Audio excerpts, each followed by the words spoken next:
If you're a maintenance supervisor for a commercial property, you've had to deal with everything from leaky faucets to flickering light bulbs. But nothing's worse than that ancient boiler that's lived in the building since the day it was built, 50 years ago. It's enough to make anyone lose their cool.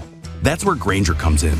With industrial-grade products and dependable fast delivery, Grainger can help with any challenge, from worn-out components to everyday necessities. Call, click Grainger.com, or just stop by.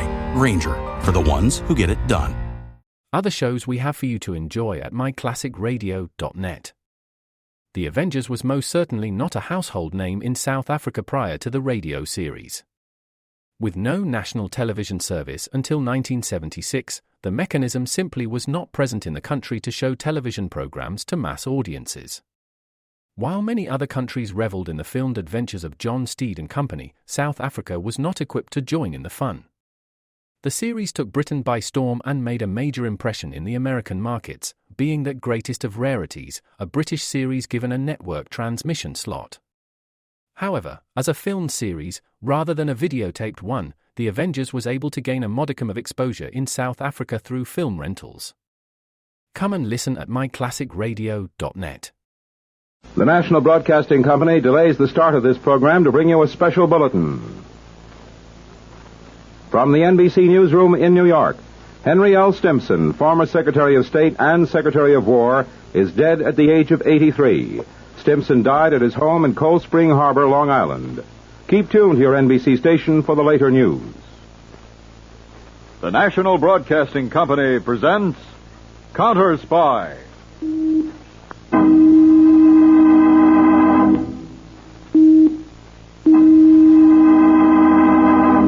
Washington calling David Harding, Counter Spy. Washington calling David Harding, Counter Spy. Harding, Counter Spy, calling Washington.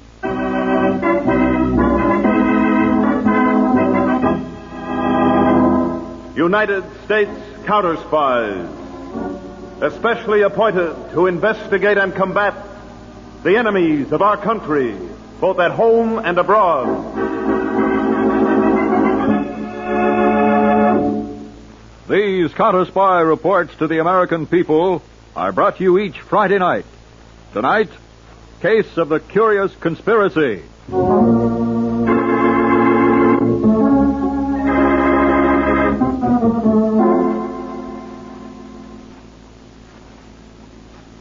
Good evening, Mr. Harding.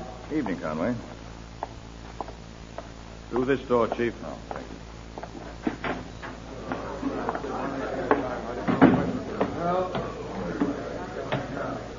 Hello, Peter. Evening, Chief. I'll get started. Ladies and gentlemen, Lecture 7 in Counter Spy Refresher Course on Modus Operandi. Our speaker, Mr. Harding. The case I'm going to tell you about demonstrates one of the most unusual and cunning schemes used by your country's enemies to sabotage our preparedness program. Although the plan has been in successful operation for some time, it was first brought to the Counter Spy's attention in the case of the Franklin Nylon Company, a small but vital subcontract firm, supplying materials to parachute manufacturers. On the afternoon of September the 5th, Charles Franklin, president of the company, was alone in his office dictating to a mechanical recorder. And that, Mr. Harding, is the entire story. I had no rest since this horrible thing happened. I'm no better than a traitor and a murderer. I do not ask forgiveness. I deserve none.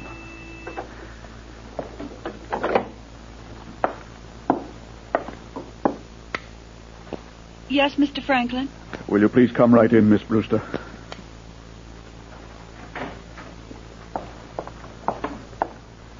Yes, sir. I want you to see that this record is delivered to the local Counter Spy field office. Counter Spy? Yes, immediately. That will be all, Miss Brewster. Mr. Franklin, please don't think I'm speaking out of turn, but you haven't been yourself lately, and, well, I've been worried about you. You don't have to worry about me anymore, Miss Brewster. I'll be all right soon. All right. Now, please see that the record is delivered. Yes, sir, I will.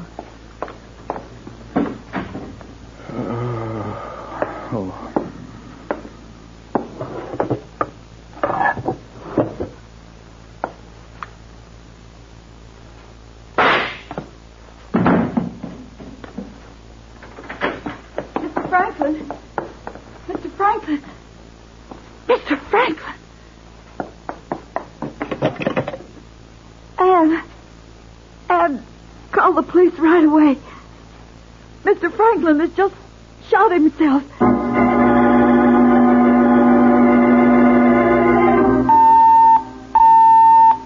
Harding, headquarters, Washington. Calling Agent Harry Peters, field office, Baltimore. Harding, calling Peters. Peters, go ahead, Mr. Harding. Have Agent Owens take over your assignment in the subversive investigation. I want you back here in Washington. Something special, Chief? Yes, Peters. Special and very strange.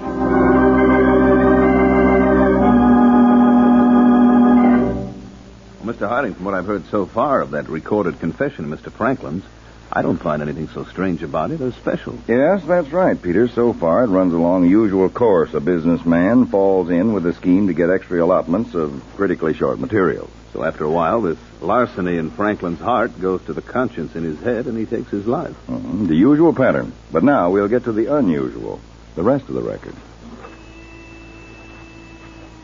And then, Mr. Harding, on the afternoon of September 2nd, I went to Albert Langdale's apartment to discuss the first shipment of raw nylon to my plant. Langdale's sister Marion was not present this time. We had been talking only a few minutes when the rear door opened suddenly and a man with a gun came in and identified himself as one of your counter-spy agents. What? Listen. The agent was about to put us under arrest when Langdale grabbed his gun. A struggle ensued. The gun went off and your agent was killed. Peters, there's more. Langdale told me to leave and said he would dispose of the body. Later that evening, Langdale came to my home. In payment for the risk he took, he demanded that I turn over to him a controlling share of my stock in the company. I had no choice. I did as he ordered. And that, Mr. Harding, is the entire story. I've had no rest since this horrible thing happened.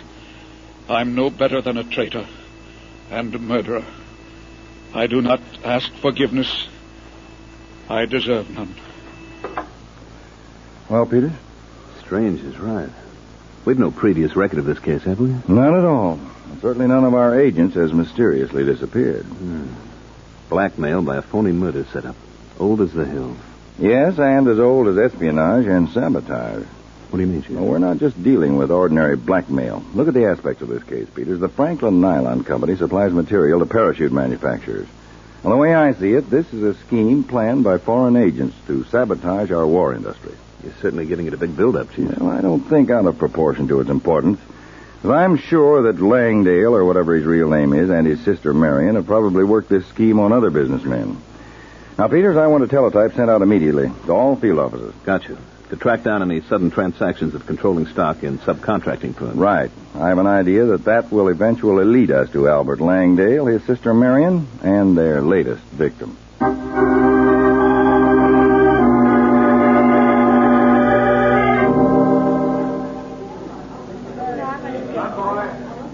Yes, sir? I believe there's a reservation at this hotel for me. My name is Albert Langley. Oh, yes, Mr. Langley.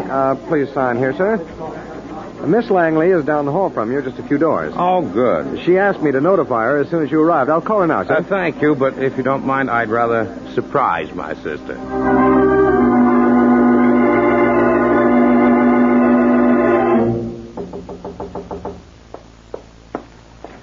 Yes, but Surprise, sister. Oh, Albert, darling. Careful, Marion. After all, that's no way for a sister to act, is it? Someone may see us. Let's go inside. Now you can afford to be less fraternal. So I can.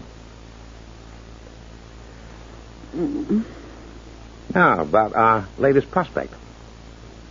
You're not one to linger long over the, niceties, are you, Albert? When our mission here in the States is completed, we'll have a great deal of time to devote to our niceties. When will that be? Just as soon as we extend our control into a few more vital fields of American war production.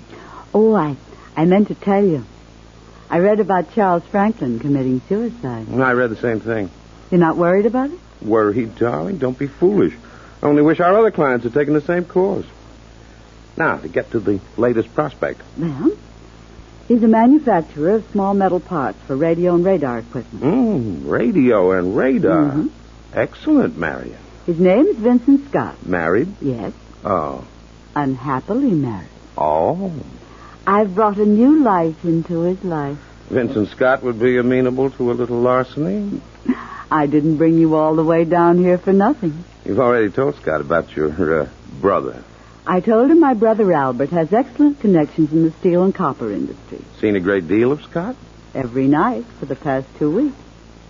I'm meeting him downstairs in the dining room at 8. Tonight at 8, hmm? Mm-hmm. Well, then, dear sister, I suggest you call the maitre d' and change that dinner reservation from the 2 of you to the 3 of us.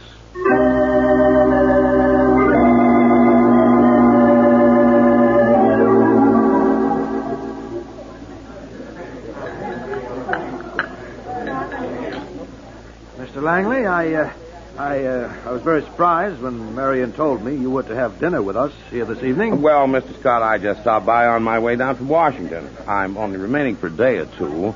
You don't mind, do you, Vincent? I see Albert so little these days. Mind? Oh, of course not, Marion. As a matter of fact, Mr. Langley, after what your sister told me about you, I was very anxious to meet you. Really? Well, that is a coincidence. Coincidence? Yes. After my sister told me about you, Mr. Scott, I was very anxious to meet you.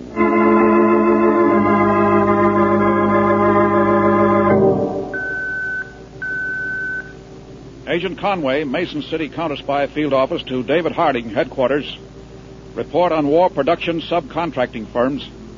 Controlling stock of Rayleigh Electrical Equipment Company, this city, transferred August 2nd to an Albert Langston. Harding to Agent Conway. Continue investigation.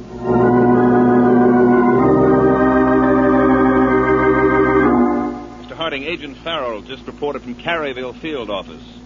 Controlling stock of Caryville plastic products transferred September 17th to an Albert Lewis. All right, Peters, wire Farrell. Continue investigation and submit to me daily progress reports.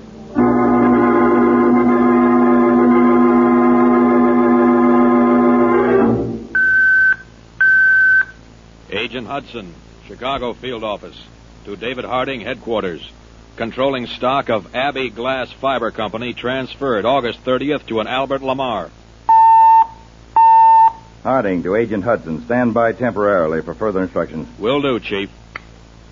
Well, Peters, what do you think now? Looks like you pegged it right, Chief.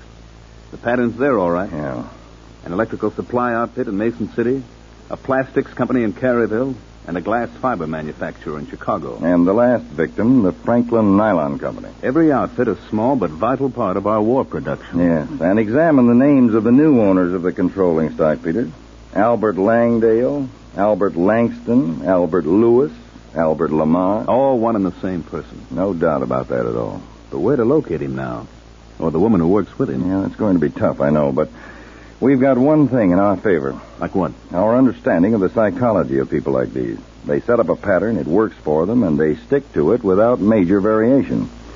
Well, Peters, you and I are going to examine that pattern at close range, personally. Question one of the victims, you mean? That's what I mean. Call the field. Tell them to get the jet ready for a flight to Chicago. Right. In the meantime, I'll radio Hudson that we're on our way out there to take over operations.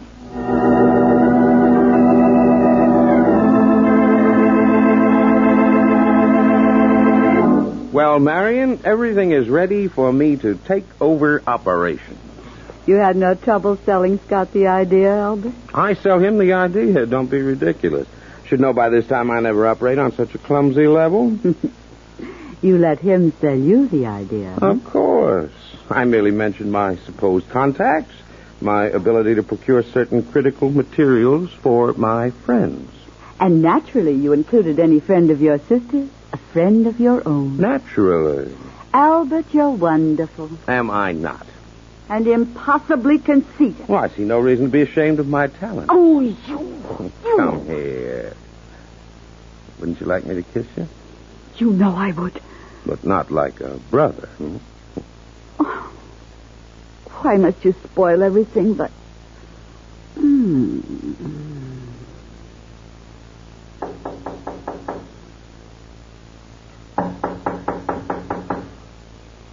Albert, better let me go. The door. Let it wait. Maybe Scott. It is. Go ahead, sir. You're under arrest by the United States counter spy. What's the matter, Marion? I scare you? Oh, no, not much. Max, you fool. You gave me the fright of my life. Hello, Max. Come on in. Hello, Albert. Sorry I'm late. My train was held up. You knew it was Max at the door. Of course. I put tea. Oh, you need a drink, darling. I'll have one, too. Max? A pleasure. And you needn't rush, Marion. Max and I will talk over our business first. Other shows we have for you to enjoy at myclassicradio.net. 21 Precinct was a police drama broadcast on CBS from July 7th, 1953 to July 26th, 1956. It initially served as a summer replacement for My Friend Irma. The show was produced in cooperation with the Patrolmen's Benevolent Association of City of New York and adaptations from True Criminal in New York. The Policeman's Point of View. Historically, the 21st Precinct had been located near Gramercy Park, Manhattan. In 1929, the department reorganized the precinct numbering, and 21st designation was discontinued. No such precinct existed during the run, nor does a 21st precinct exist. However, the fictional precinct's territory closely corresponds to that of the Upper Side's 23rd precinct since 192. Come and listen at myclassicradio.net. Tricks. All the low-down, dirty, despicable tricks. What's eating her? And no sense of humor. Well, Max, you all set to go to work? All set, Albert. Got a nice new set of credentials. When and where? Tomorrow night at 11. The Scott Company warehouse on River Street. You'll be sure to give your usual convincing performance? You don't have to worry about me. When I pop up and say, United States counter spies, it'll be in the bag.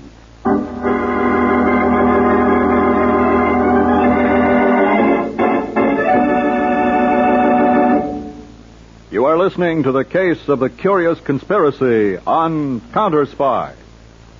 Later tonight, William Bendix stars as beleaguered Chester A. Riley in the delightful Life of Riley. Mom Babson Jr. will be on hand to help Pop out of his many predicaments. And, of course, the friendly undertaker, Digger O'Dell, will offer his usual chilling advice. Another Friday night chime favorite is Bill Stern's Sports Newsreel, with authentic and dramatic stories of the people who make front-page news. Friday night chimes mean laughs later with the Life of Riley and drama with Bill Stern's Sports Newsreel. Now, back to Counter Spy.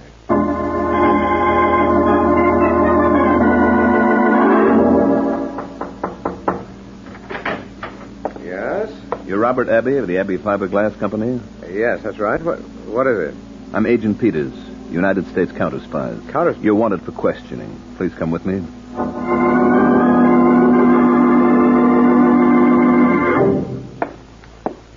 This time I want the truth, Mr. Abbey. You were forced into turning over the controlling shares in your company to this Albert Lamar. Now, isn't that right? No, Mr. Harding. Mr. Abbey, there's no use in holding out. We know just how you were taken over. Oh, gentlemen, please. This man Lamar is a dangerous enemy agent. Under various names, he has defrauded other American businessmen. Now, in order to trap him, we need your help. There's nothing I can tell you. All right. Then we'll tell you something. The reason you turned that stock over to Albert Lamar was because you found yourself an accessory to murder. What? The murder of a counter spy agent. The agent was killed by Lamar right in front of your eyes. Well, Abbey, isn't that the reason? Isn't it? I had nothing to do with the murder. Please believe me, gentlemen. I wanted to go to the police so many times and tell the whole story, but I just didn't have the courage. It would have ruined me. Mr. Abbey, that man you saw killed was not a counter spy. What? As a matter of fact, he wasn't killed at all. But I saw it happen. I heard the gun go off. That was all an act. A setup for Lamar to get control of your company. You're not an accessory to murder, Abbey, but you are guilty of intent to conspire. Oh, that doesn't matter now. As long as I have that terrible thing off my mind. Well, are you ready to help us now? Yes, Mr. Harding. Any way I possibly can. All right. How did you first become involved with this Lamar? Through his sister, Marion. One day on the street, we bumped into each other accidentally. You can bet that was no accident. Well, Mr. Harding, now we know how the pattern starts. Yes. All right, Abby, I want a full description of both Albert Lamar and his sister Marion. And then you'll tell us the entire story right from the beginning.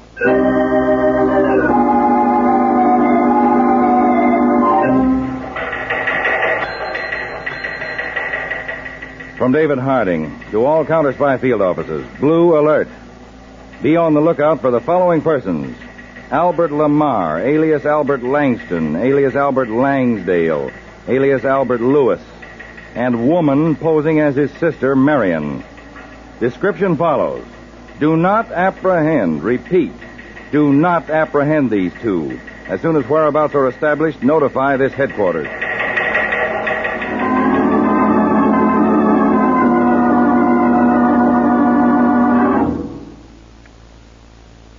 Now, Scott, you're sure there's no one in this warehouse but you and me?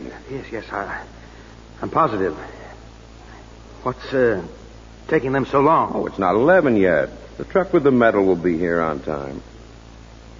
I've never done anything like this before. It's the first time for everything, you know. I have a feeling this isn't going to turn out right. I'm sure it'll turn out exactly right. Just as I planned it. Langley, someone knocked over a case. Be quiet. There's someone in this warehouse. We've got to get out before it's too late. Too late now. What? Both of you stand right where you are. What? One move from either of you and I fire. What are you doing here? This is Mr. Scott's warehouse. Yes, I know. I followed you here.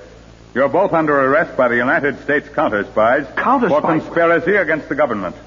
We've been waiting to catch you, Langley. I told you, Langley. I had a feeling all along. All right, you two, let's go. Come on. Could you wait a moment? For what? For this. Let go of that gun. Let go. Not until I get it. Not until...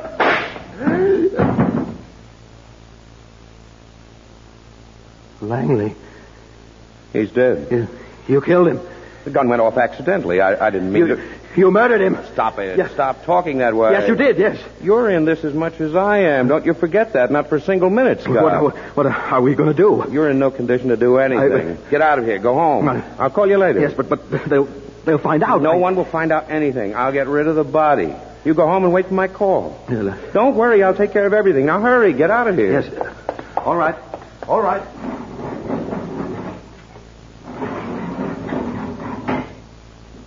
Come on, Max. Get up. Well, Albert, did I bite the dust good enough for you this time? Max, you were magnificent. Absolutely magnificent. Thanks. So, all you have to do is step in for the wind-up, huh? That's all. Well, I'll be on my way. I'll be hearing from you. Of course, Max. You'll be hearing from me just as soon as Marion and I set the stage for another one of your counter-spy entrances.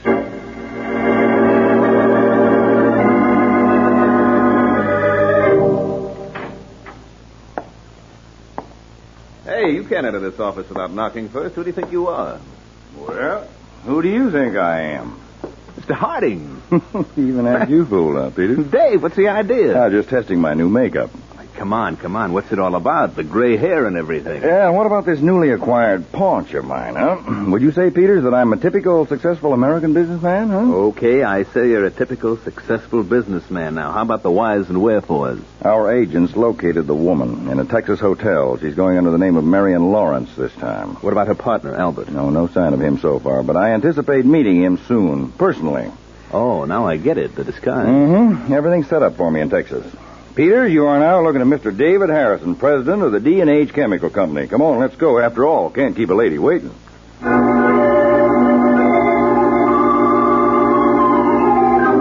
Harrison, eh, Marion? That's right, Albert. David Harrison, president of the D&H Chemical Company. You told him about your loving brother's influence in obtaining critical chemicals? Yes. And he's very receptive, I'd say. Then, darling, I'd say it's just about time for me to come to Texas and meet your receptive Mr. Harrison.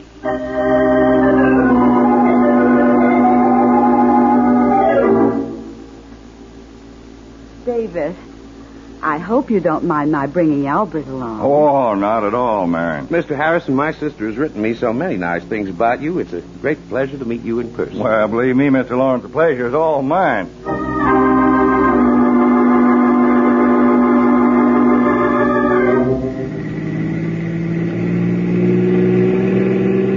How'd it go tonight, Mr. Harrison? Fine. I really sold myself to them, Peters, all the way down the line. Good. Then you ready for the wind-up? No, not yet. We're delaying arrest until we're sure of getting the third member of the ring, that phony counter-spy agent, and all their records and the stocks they've swindled. You figure it'll take much longer, Chief? No, not much, Peter.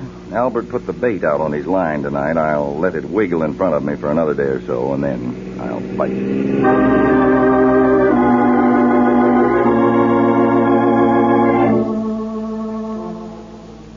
I'm all set to go to work, Albert. You have everything straight, Max? Sure, it's no different than any of the others. I mean the time and the place. 10 tomorrow night. Harrison's private office over his factory, right? That's right. Here's a drink. Oh, thanks, darling. Max? Thanks, Marion. Well, here's to another one, huh, folks? Let's drink to it. To another one. Well, by the way, Max. Yeah? You were wrong before. Wrong? When you said this was going to be no different than the others. Max, I've the most wonderful feeling that this Harrison deal is going to be the smoothest operation of them all.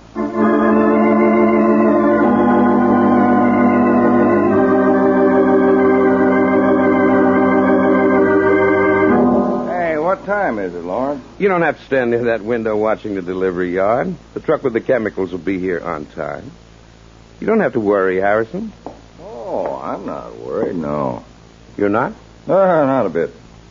Well, in case you do have any doubts, let me assure you everything will go exactly as planned. I know it will. Of course, you've never done anything like this before. Well, no, not quite. You'll get used to it.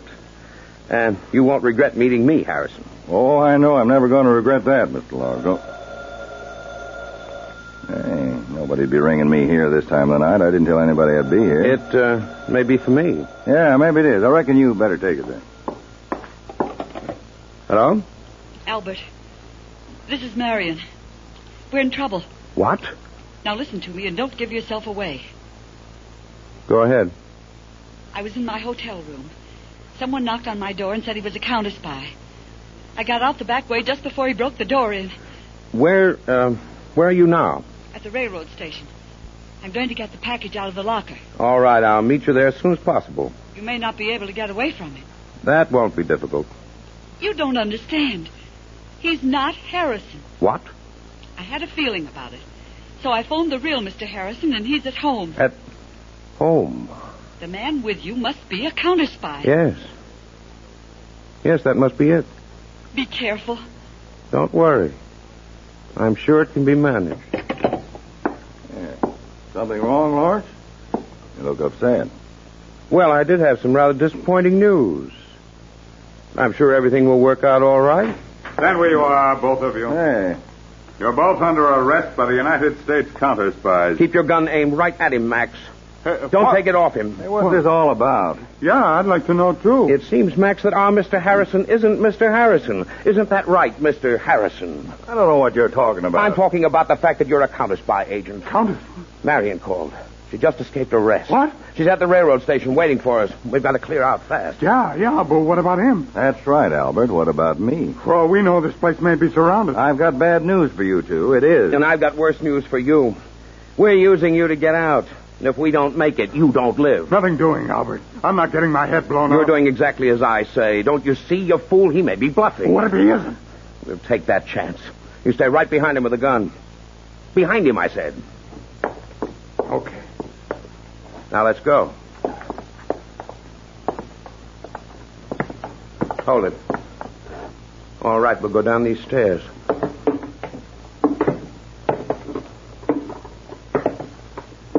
Stand with one. Get him, Max.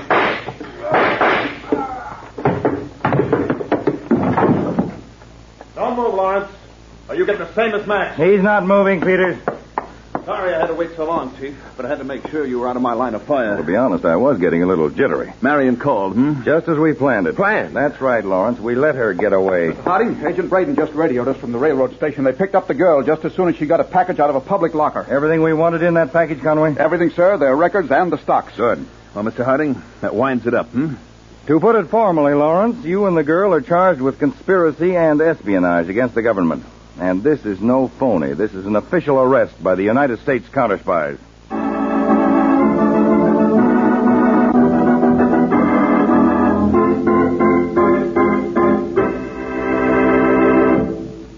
Tune in every Friday, same time, same station, to Counter Spy. Listen next Friday for the exciting Case of the Insidious Impersonation. When a certain chess player made a brilliant move, your counter-spies were forced to checkmate him with the memory of an appendectomy.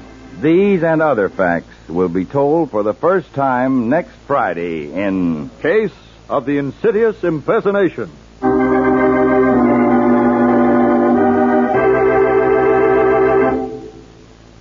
Tonight's Counter Spy program originated in New York, was directed by Marks B. Loeb, dramatized by Edward J. Adamson, and featured Don McLaughlin and Mandel Kramer. Counter Spy is produced by Phillips H. Lord.